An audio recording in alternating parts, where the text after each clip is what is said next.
This is the weather forecast video for Friday, June 24th, 2011. Let's take a look at the satellite image from last evening. You can see a storm system over the east down into the south with a low pressure over the Great Lakes states. That brought the precipitation to us a few days ago, and a new storm system off to our west. Watch warning map from just around 1 in the morning. You can see some flood issues over South Dakota, Montana, and over the Intermountain West, and some issues over New England. Otherwise, it's quiet. Here's a severe weather outlook for today and tonight. A slight risk of severe weather extends from Wyoming and the Dakotas through Nebraska, clipping southwestern Iowa, most of Missouri, Arkansas, northern Kansas, and into the mid-Mississippi Valley. The main threats will be from damaging wind and large hail.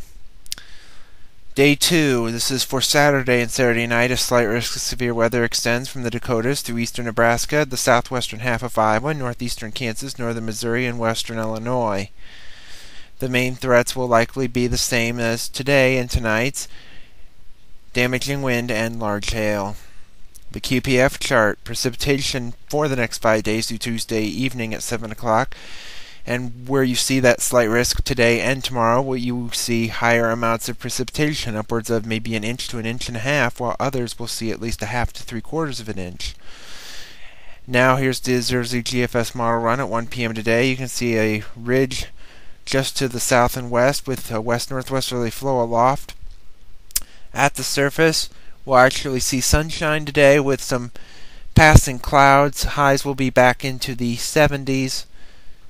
But it will still be 10 degrees below average. Saturday, model shows some precipitation over the southwestern half of the state. That'll be the place for the best chance of some showers and storms in that area. Sunday could be an isolated chance of a shower or storm. This is likely going to be a nocturnal type event leading into the morning hours, while the afternoon hours will be dry. Monday, it looks to be a different story. A front will be in the area, so that will enhance the chances of some showers and storms across the state, especially in the afternoon. By Tuesday, that's off to the east. High pressure moves in, and with that, you'll see some heat and humidity return.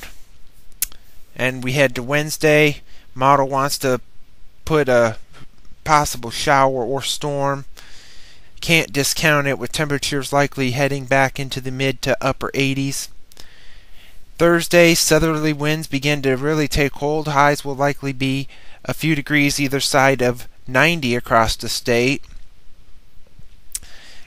As we head into a week from today, which will be the 1st of July, you can see a ridge nosing in from the southwest into the center part of the country, the main storm track along the U.S.-Canadian border.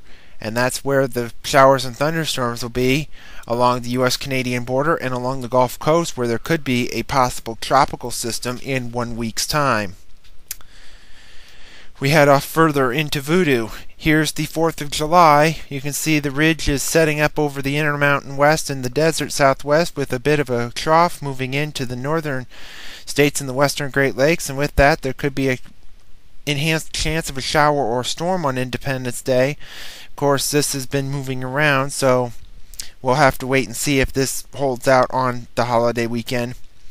And at the end of the forecast, July the 9th, the ridge is back in place, although not as strong, with a west-southwesterly flow aloft, and at the surface there could be an isolated shower or storm. Can't really discount anything in the summer, especially with afternoon popcorn thunderstorms possible. Thank you for tuning in to the weather forecast video. We'll have another one tomorrow.